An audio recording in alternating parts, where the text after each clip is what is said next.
Sunday, August 10. Bitter Waters. In biblical narratives, different roles are played by different characters, good or bad, and we need to pay close attention to plots, places, timing, and villains. However, the most important point in a storyline is usually the solution and the lessons learned. It's no different in these accounts. As the episodes show, God is the problem solver and the peacemaker. However, his work is complicated by people's unbelief. As a result of their constant murmurings and disobedience, the Hebrews experienced serious complications, even tragedies. They brought upon themselves many difficulties because of their incredulity and unrepentance. Read Exodus chapter 15, verses 22 to 27. After crossing the Red Sea, what was the background to the first miracle performed? Exodus 15, beginning at verse 22. So Moses brought Israel from the Red Sea. Then they went out into the wilderness of Shur. And they went 3 days in the wilderness and found no water. Now, when they came to Marah, they could not drink the waters of Marah, for they were bitter.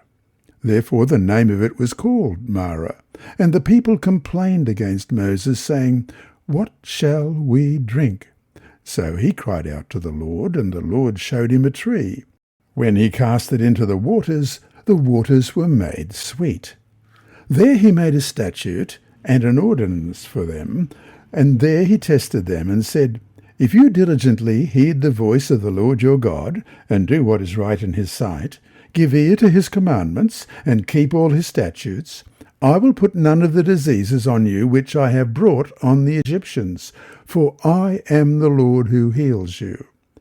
Then they came to Elim, where there were 12 wells of water and 70 palm trees. So they camped there by the waters. The first test of Israel's faith is associated with the need for water, not surprising given the hot, harsh and dry desert environment. After 3 days of travelling, the people finally found water, but it was undrinkable.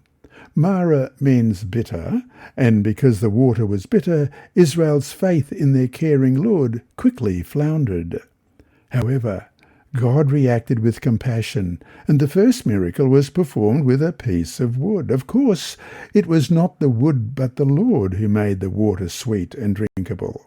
The people had to learn important lessons. 1, patience in waiting for the Lord's timing, and 2, that God does things in cooperation with humans.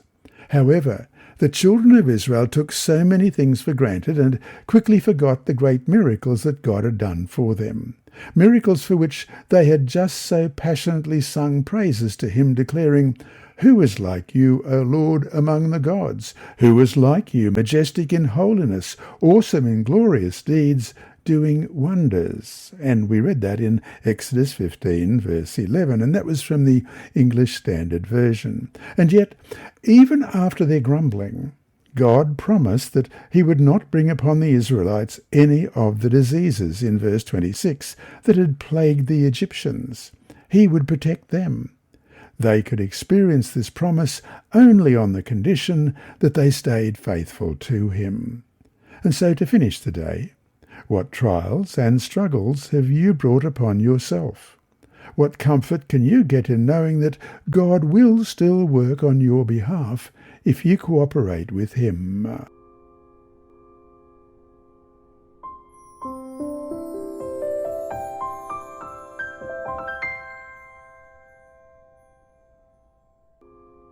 Sunday, August 10. Bitter Waters. From the Red Sea, the hosts of Israel again set forth on their journey under the guidance of the pillar of cloud. The scene around them was most dreary, bare, desolate-looking mountains, barren plains, and the sea stretching far away, its shores strewn with the bodies of their enemies. Yet they were full of joy in the consciousness of freedom, and every thought of discontent was hushed. But for 3 days, as they journeyed, they could find no water. The supply which they had taken with them was exhausted.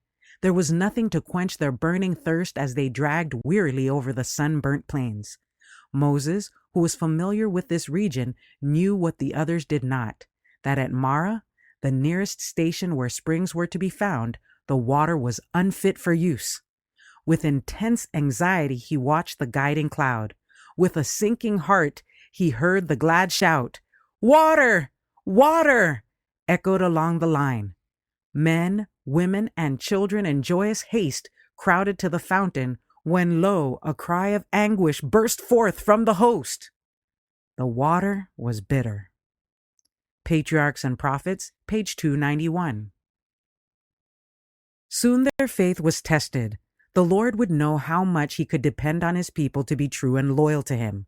They went 3 days' journey into the wilderness and found no water.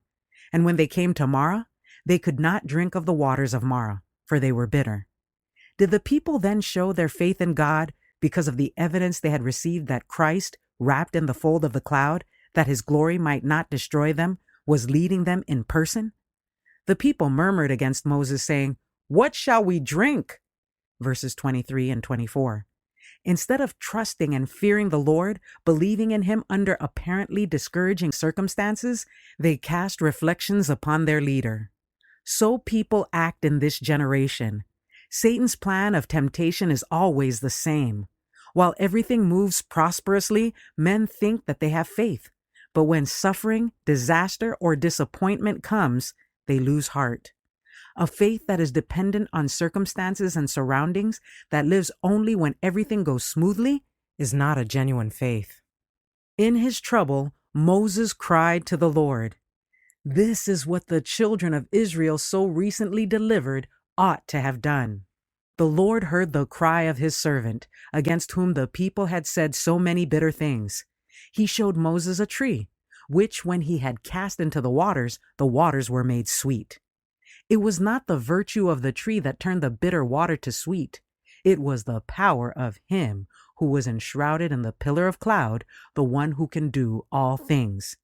There he made for them a statute and an ordinance, and there he proved them and said, "If thou wilt diligently hearken to the voice of the Lord thy God, and wilt do that which is right in his sight, and will give ear to his commandments, and keep all his statutes, I will put none of these diseases upon thee, which I have brought upon the Egyptians, for I am the Lord that healeth thee."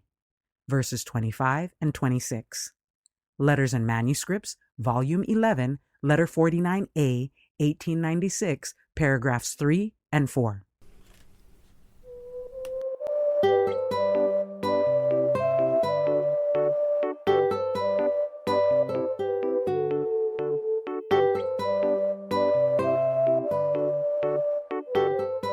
And remember, God is always faithful.